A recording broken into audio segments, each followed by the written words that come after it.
Amener l'enjeu de la sécurité alimentaire ici dans le débat électoral. Pourquoi on parle de sécurité alimentaire aujourd'hui? En fait, c'est parce qu'on n'est pas les seuls. Il y a beaucoup de communautés au Canada, de côte à côte, qui se sont réunies pour parler de l'alimentation et pour la placer au cœur des enjeux électoraux.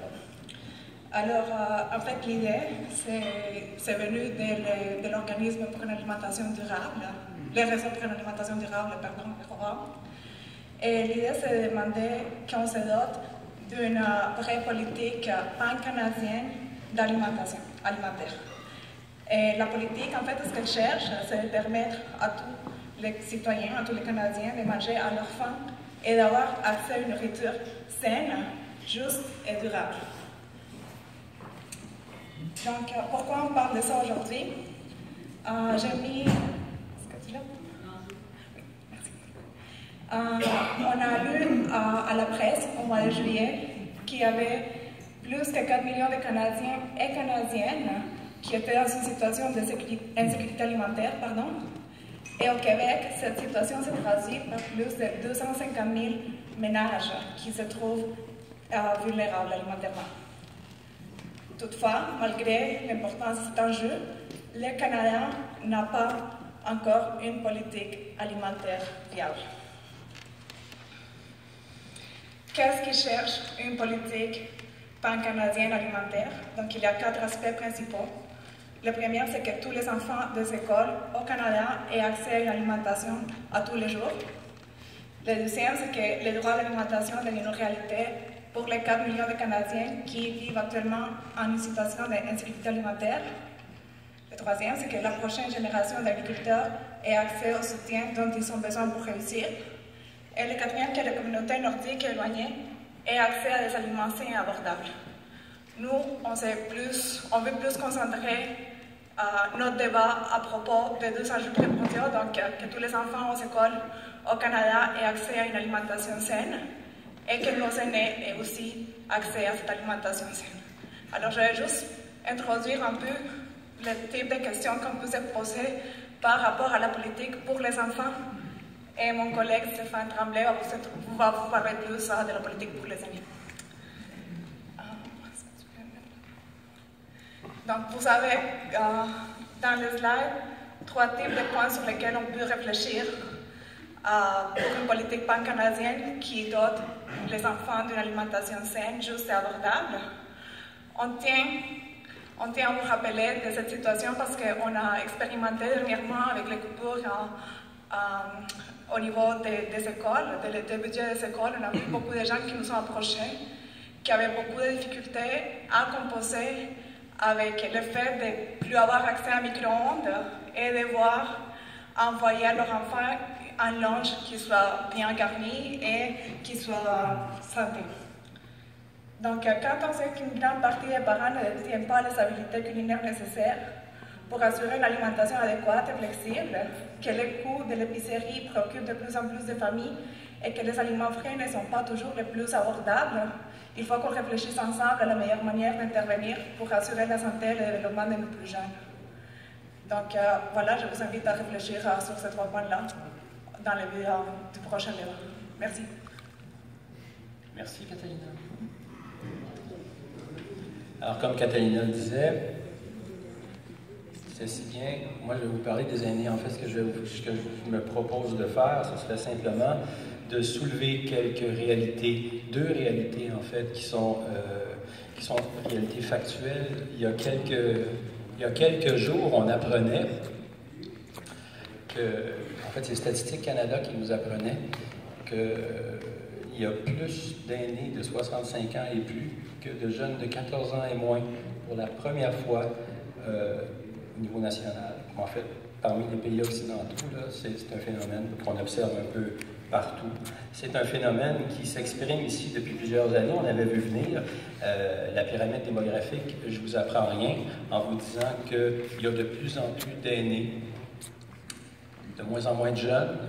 Et ce qui me fait réfléchir, c'était d'une part ce phénomène-là, et d'autre part, il y a un autre phénomène qu'on observe aussi dans les sociétés occidentales, dans le Canada en particulier, c'est que 60% de nos aînés et là je vous parle de quelque chose de très actuel et qui risque les chiffres risquent de monter avec le temps, 60% de nos aînés ne touchent aucun fonds de pension.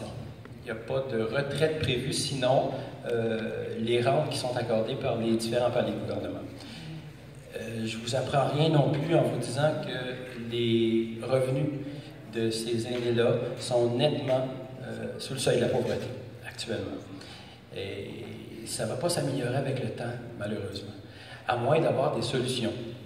Et ce que ça donne, au bout du compte, quand on se retrouve avec des aînés qui ont beaucoup moins de sous, et c'est qu'on va rogner en premier, et c'est tout à fait normal, on va rogner sur les choses qui sont plutôt de luxe.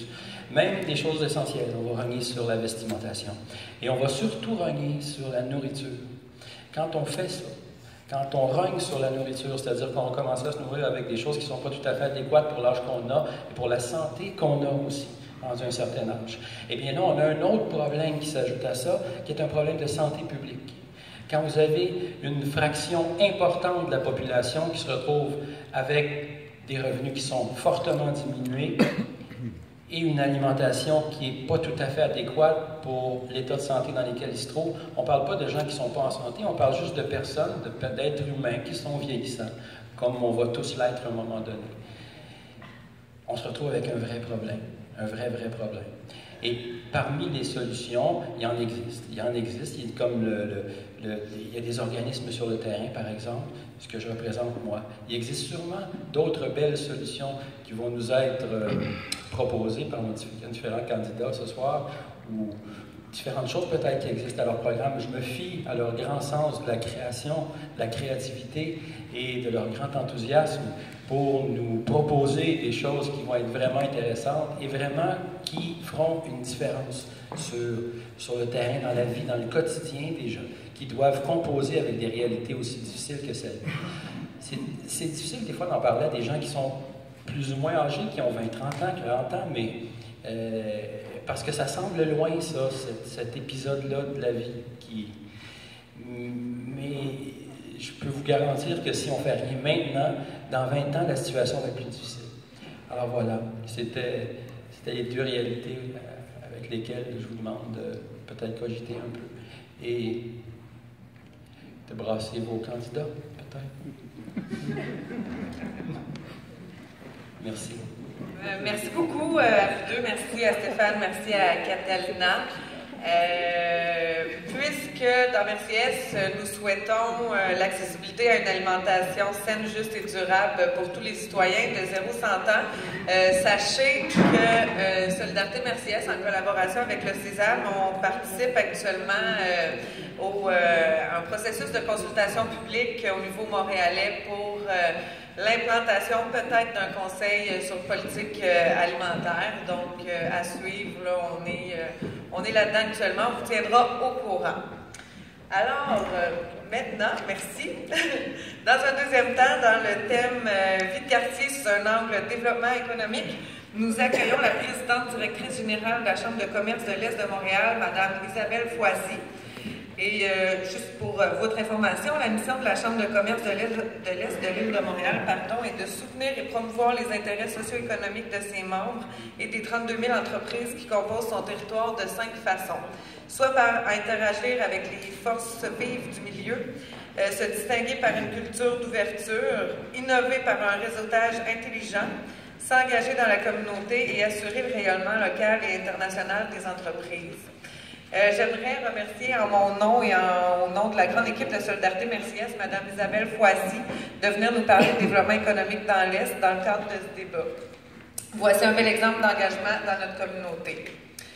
Ensuite, nous entendrons M. Yacouba Sédion du restaurant Hop Café situé au 8850 rue Hochelaga, qui viendra nous parler des enjeux très terrains d'être un entrepreneur dans Merci-Est. Mentionnons également que M. Sédion est aussi administrateur de Solidarité Merci-Est. Celui-ci est l'exemple par excellence du citoyen corporatif exemplaire. Nous lui souhaitons donc bonne chance dans ses projets. Je laisserai maintenant la parole à Mme Isabelle Foisy.